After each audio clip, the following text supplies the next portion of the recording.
there, it's Binibining Lindsay. So, kumusta naman po tayong lahat, no? Ayan, so napaka-importante ng i-share natin ngayon and yung mga sunod-sunod na content na ma-share ko sa inyo, no? So, alam naman natin at mainit na pinag-uusapan ngayon yung new guidelines para sa promotion ng expanded career progression for teachers, no? So, ito yung in-establish under Executive Order number 174 Series of 2022. So, pag-usapan natin ngayon, paano ba natin ko-computein yung points natin dun sa different criteria for promotion sa new guidelines, no? Kasi baka akala natin yung 50 points, sobrang dali lang niyang points, no? Kasi 50 points yung passing scores dito. So, kapag naka-50 ka, makakasama ka sa RQA. Pero paano ka nga ba makaka-50? Paano ba kino-compute yung bawat criteria? So, yan yung isa sa share ko sa inyo wherein ko-computein natin ngayon step by step yung education. So, simulan muna natin sa education para hindi tayo malito. So, yan. Sa ating mga tagapakinig, ready nyo yung dyan, yung meron kayo sa education. Kung may TOR kayo, yung tinapos nyo dyan, kung MA or Bachelor. So, tingnan natin. Kung yan yung specific requirements na meron kayo na dadalhin nyo for application, ilan kaya yung magiging points niyan sa education? So, aalamin natin yan lahat today. Alright, so, disclaimer lang, no, yung basis natin sa pagdidiscuss nito ay galing sa DepEd Order number 20, Series of 2024. So, nakapaloob doon yung selection and appointment and yung guidelines sa pag-a-apply for ECP system. Alright, so step-by-step computation of points in education for promotion under ECP system for elementary and junior high school DepEd teachers. So, ready na po tayo para sa ating mga junior high school and elementary. So, para sa inyo tong content na to. Alright, so ito muna yung pointing system natin, no, para sa ECP system ngayon. Education, training, experience, performance, PPST COIs, PPST NCOIs, yan. Pero magiging focus lang muna natin ngayon para hindi kayo malito. Paano ba kino-compute yung points sa education? Etong points sa education, 10 points din yan, mga ma'am, no? So, kung meron ka naman dyan mga bala na pwedeng dalhin sa application mo, why not? So, dalhin na natin. Pero paano ba natin siya kukomputin? So, meron ako ditong nireading 3 basic steps, no, sa pagko-compute ng education. Ayan. So, bago yan, kailangan alam muna natin ano ba yung qualification standards sa elementary tsaka junior high school kung mag-a-apply ka for teacher 2 to teacher 7. Pag sinabing qualification standard, ang focus lang muna natin ngayon education ito yung dapat na meron kang qualification kung gusto mong mag-apply for this specific position. For teacher 2 nga hanggang teacher 7. So, kakailanganin din natin siya mamaya sa computation. Kaya dapat alam natin itong QS standard for education. So, ang kagandahan naman dito, sa elementary tsaka junior high school, ang qualification standard sa education ay at least bachelor's degree or learning area with at least 18 units in education. So, ano ba ibig sabihin nito? Kung ikaw ay graduate ng bachelor's degree dun sa relevant subject na tinuturo mo ngayon, okay na yung TOR mo, no? Na qualification standard or requirements para makapag-apply ka dito sa position na to. Paano naman kung hindi ka talaga pure education student at kumuha ka lang ng unit? So, yun din yung kailangan naman, or itong tinatawag na at least 18 units in education, na proof na meron ka niyan, na eligible ka na mag-apply for teacher 2 and teacher 7 kasi meron kang unit sa education kahit hindi ka pure eduk student or pure eduk na graduate. Okay? Ayan. So, yun yung QS for elementary and junior high school. Kung gustong mag-apply sa teacher 2 to teacher 7. Next question. Ayan, next question natin. So, hindi na po ba ako kailangan mag-MA kasi yung QS standard lang naman ay elementary at junior. Ang QS standard lang naman ay bachelor's degree for elementary and junior high school? The answer is, importante po na may MA units pa rin kayo or may masterate degree pa rin kayo kung mag-a-apply kayo. Kasi ito, qualification standard lang. Kumbaga ito yung base para makapag-apply kayo for this certain position. Pero hindi ibig sabihin nun na may puntos kayo agad kapag may bachelor's degree ka na. At din ngayon pag-uusapan natin paano ba kino-compute. So next slide tayo. So, ito yung formula for computing education. Tandaan po natin na applicant's educational level minus or isusubtract natin siya sa QS level. Ito po yung QS level for junior high school and elementary. At least bachelor's degree. Okay? Ito po yung formula na susundan natin mamaya. Ngayon, dako tayo dito sa example natin. So, meron daw ditong applicant, si applicant A.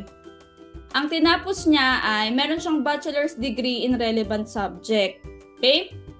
So, walang problema kasi tapos naman talaga siya ng bachelor's degree niya dun sa relevant subject na tinuturo niya. At bukod doon, meron din siyang ipapasa na with 36 units of masterate degree. So, yun yung kanyang qualification, no, ni applicant A. Ngayon, kung susundin natin ulit, qualification standard for teacher 2 hanggang teacher 7 sa education ay at least bachelor's degree. Ngayon, tandaan po natin to ha. Ang first step na dapat gawin ay i-check daw po yung qualification level dito sa increment table ng education.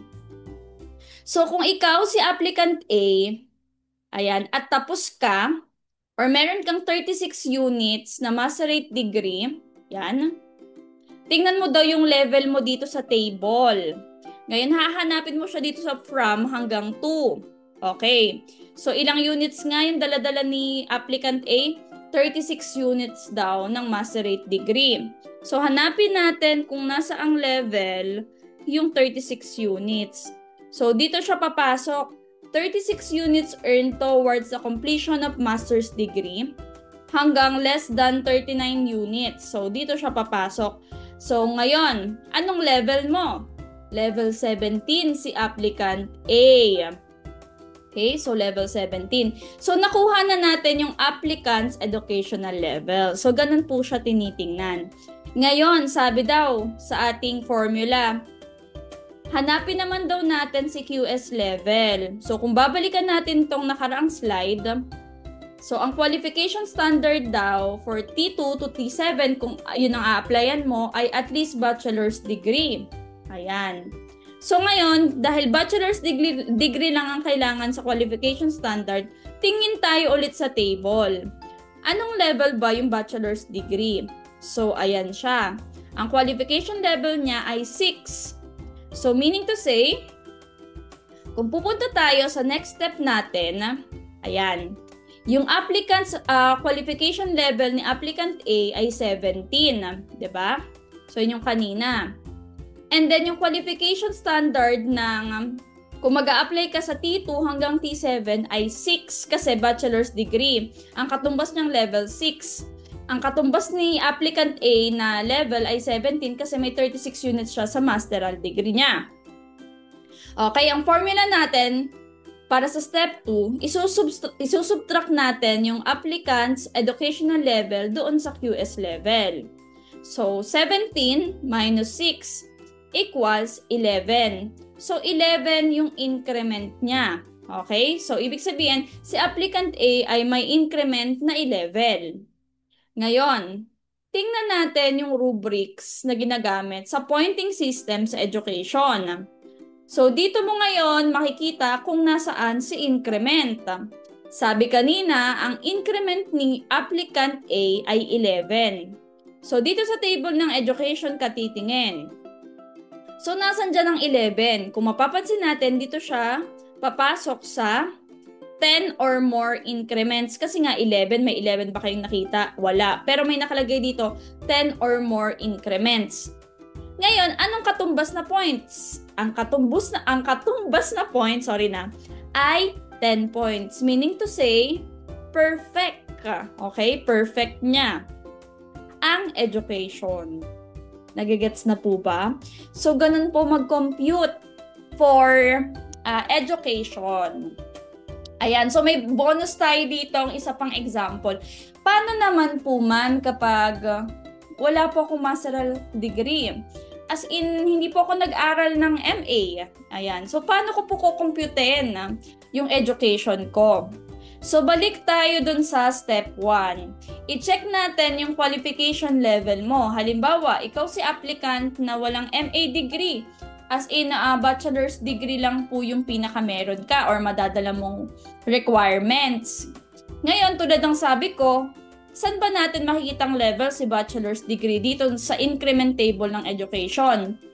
So, makikita natin siya dito sa level 6. Ngayon, kung susundin natin yung formula, kailangan isubtract natin si QS level. So, kung hahanapin natin yung qualification standard ng Teacher 1 to Teacher 7, ang sabi, kailangan pasok ka or at least meron kang bachelor's degree. So, 6 din siya, no? Step 2, compute na natin. Ang level mo kanina ay 6 lang kasi bachelor's degree yung meron ka. And then, yung qualification standard natin na sunusunod for T1 to T7 ay 6 din ang level, which is bachelor's degree. So, 6 minus 6 equals, ayun. So, 0 increment siya. Wala siyang puntos. So, kung titingnan natin dito sa equivalent table sa step 3, wala diyang 0 to 1 or 0 to 1 increments nga. So, wala siyang puntos. Ayun po, no? Kaya importante po na may MA units para po magkapuntos dito sa education. Hindi porket nakita natin sa qualification standard na pwede kang mag-apply kapag may bachelor's degree ka, hindi ibig sabihin na may puntos agad, no? Ayan, so ganun po siya computin. Paano naman po yung sa master teacher 1 to teacher 5? Ano naman yung computation doon? Same tayo ng formula, maiiba lang sa QS, diba? Okay, ang qualification standard naman for elementary and junior high school, sa education, kung mag-a-apply ka naman for master teacher 1 to teacher 5 ay, ayan, at least master's degree in education or educational leadership or educational management or relevant subject or learning area. So, medyo mabigat na yung qualification standard dito, no? Kasi, pang-empty position na yung a-applyan mo for education, no? Okay. So, tandaan na, ang QS natin for Master Teacher 1 to Master Teacher 5 ay at least masterate graduate, no? Or may master's degree. So, same pa rin tayo ng formula. Applicant's education level and QS minus QS level equals increment. So, ayan. Si applicant B tayo, ito example natin. Si applicant B ay tapos ng bachelor's degree at tapos rin siya ng masterate degree. So, pasok siya dun sa qualification, no? And meron daw siyang 12 units in doctorate degree. So, may 12 units si madam or sir dito or si applicant B. Then, ang qualification standard natin for MT ay at least MA graduate or may master's degree. So, pasok naman. So, kung titingnan ulit natin sa step 1 natin, which is ang step 1, check the qualification level on increment table for education. So, si applicant ay may 12, kung papansinin natin dito, may 12 units ng doctorate. 12 units ng doctorate. So, saan natin nahanapin yun? Hanapin natin sa table. Basahin natin. Okay. So, dito siya papasok sa 12 units earned toward completion of a doctorate or less than 15 units. So, saan siyang level? Nasa level 25 siya. So, nakuha na natin yung applicant's educational level, 25. Ngayon, ano naman yung QS standard or QS level? Kapag mag-a-apply ka sa Master Teacher 1 to 5, at least Master's Degree graduate. So, anong level yon sa Master's Degree? Ito yung Master's Degree po. Level 21. Okay po? So, ngayon, i-apply natin yung formula. Sa step 2, subtract the applicant's educational level to QS level. Okay. So, ang applicant B natin ay may qualification level na 25 at yung QS level niya ay 21. Ngayon, 25 minus 21 equals 4 increment. So, 4 increment siya. So, tandaan na, si applicant B ay nakakuha ng 4 increment. So, step 3, yan, check the equivalent points of the increment. So, tingnan natin sa education, nasa ng increment 4? Ayan, dito siya papasok sa 4 to 5 increments na range at may points na 4 points. Yan. So, 4 points ang magiging points mo sa education. Ayan. So, nagigets na po ba natin yung computation? So, ganun po natin siya kino-compute. Ayan. So, kung may question po kayo, pwede po kayo mag-comment sa ating comment section. No? Sikapin nating sagutin yan. So, yun po yung computation or pagkuha natin ng points sa education. Ganun natin siya kino-compute. Ayan, sana po ay nakapag-share ako sa inyo at nasundan nyo po yung computation natin for education. So, at least,